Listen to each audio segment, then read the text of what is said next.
नमस्कार दर्शकों, आप सभी का स्वागत है।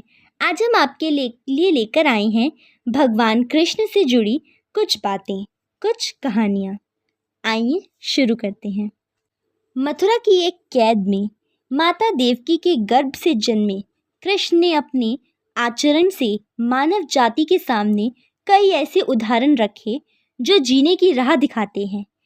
ऐसा ही एक उदाहरण है उनके रणछोड़ बनने का। जी हाँ, एक बार कृष्ण जी युद्ध के बीच में ही छोड़कर मैदान से भाग गए थे।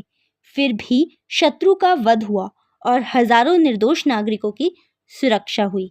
यह है कृष्ण के रणछोड़ बनने की कहानी। भगवान श्री कृष्ण का जन्म कंस का वध कर समस्त पृथ्वी लोक को उसके अत्याचारों से मुक्त कराने हेतु हुआ था। किशोरावस्था में ही वह गोकुल से मथुरा लाए गए थे तथा दुष्ट कंस का वध किया था। कंस की मृत्यु से दुखी उसके ससुर जरासंध ने एक विशाल सेना लेकर मथुरा पर आक्रमण कर दिया। इस आक्रमण से उनके साथ शिशुपाल और काल्यवन जैसे शक्तिशाली राजा भी शामिल थे। जल्दी ही सेना मथुरा जा पहुंची और मथुरा की राजसभा में कृष्ण तथा बलराम को सेना को सौंपने का संदेश भेजा गया। इस युद्ध को टालने तथा मथुरा के निर्दोष नागरिकों को बचाने के लिए कृष्ण ने रातों रात वहां से सैकड़ों किलोमीटर दूर समुद्र में एक नई नगरी द्वारिका का निर्माण करवाया।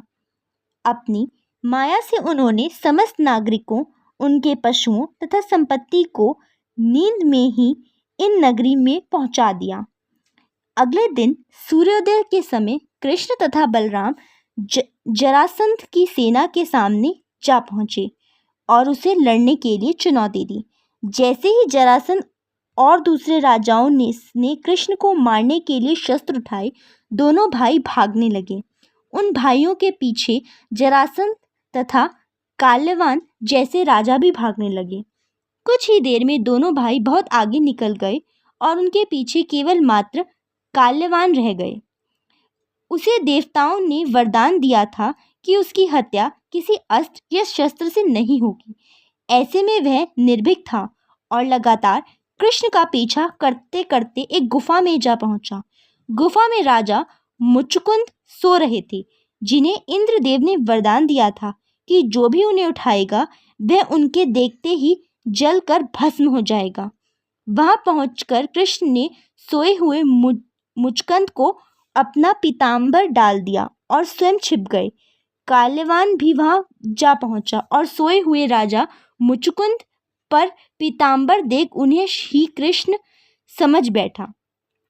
उसने मुचकुंद को उठाने के लिए लात मारी, जिसके कारण उनकी निद्रा खुल गई और उन्हें देखते ही काल्यवान वहीं पर जलकर भस्म हो गया।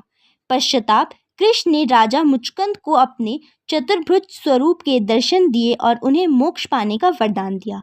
वहीं दूसरी ओर जरासंध और बाकी राजा पूरी तरह से खाली मथुरा देखकर वापस लौट गए। युद्ध से भागकर कृष्ण ने रखा देवताओं के वरदान का मान। कृष्ण चाहते तो स्वयं भी काल्यवन और अन्य अधर्मी राजाओं का वध कर सकते थे, परंतु देवताओं के दिए वरदान का मान रखने के लिए ही उन्होंने काल्यवान को राजा मुचकुंद के हाथों मरवाया। इसी तरह बाद में जरासंध का वध पांडुपुत्र भीम के हाथों करवाकर भूधरा का भार कम किया। इस तरह कृष्ण ने दुनिया को दिया उदाहरण। इस कहानी के बाद कृष्ण के नाम के साथ हमेशा के लिए रणछोड़ जुड़ गया। कृष्ण के इस कहानी से सीख मिलती है कि अनावश्यक ताकत का प्रदर्शन नहीं कर बल बुद्धि से काम लेना चाहिए। इस तरह हम अपनी शक्ति को खर्च होने से रोक सकते हैं और बड़े से बड़े संकट का भी समाधान कर सकते हैं। जय श्री कृष्णा, जय श्री राधे।